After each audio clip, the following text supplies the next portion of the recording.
Hello everyone, and welcome back to Monsters of the Mind. As always, I'm your host, Mr.G.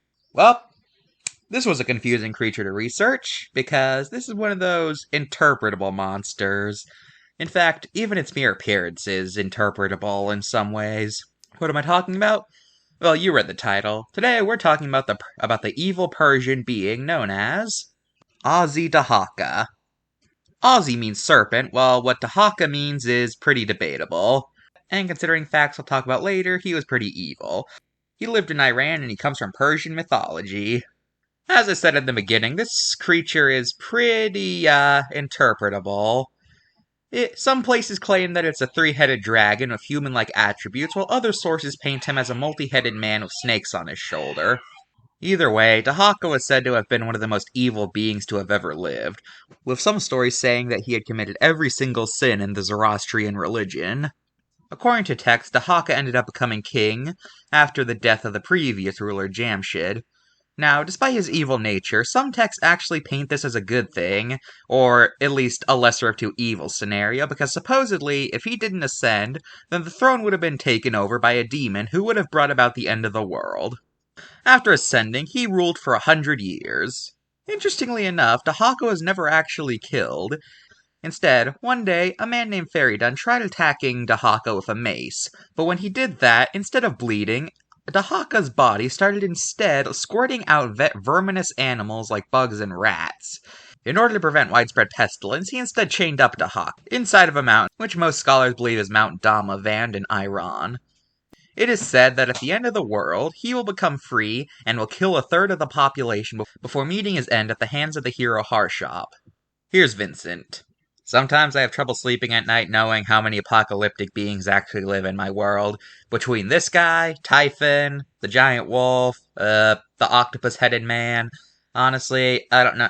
Honestly, when my world ends, it's gonna be like a spectacular thing. I mean, it's still gonna be an apocalypse, but I think it would be like such a glorious apocalypse that it would honestly be kind of cool to watch. Okay, now let's look at the card. Okay, first of all, as you can see, they went with the interpretation that he's a dragon. Okay, that's fair enough. I'll tell you what's not. Almost everything about this card is something that I'm wondering what their sources are. You know what, let's do what I did with my Spinosaurus video. Instead of counting things that are wrong, let's instead count the things that are right. Let's see. It got the fact that he's supposed to end the world by killing a third of the population, right? It got the fact that he was banished under a mountain, right? It got the fact that he's stuffed with vermin, correct? It got the fact that he has 3 heads, right, I guess? Okay, that one's kind of stretching. Okay, let's point out the unsourced claims. It claims he was created by the god Ahriman, but he didn't actually create Dahaka, he just kind of picked him to be his chosen one to bring about destruction. It claims that the one who banished him was the fire god Atar, but his only involvement with Dahaka was that he killed his brother. He killed Dahaka's brother. Dahaka didn't kill his brother. This card also never once mentions the fact that he was the king, which was kind of a big deal. So yeah, this card gets a 3 out of 10. Now let's look at Dahaka and pop culture. Dahaka was in Persona 2.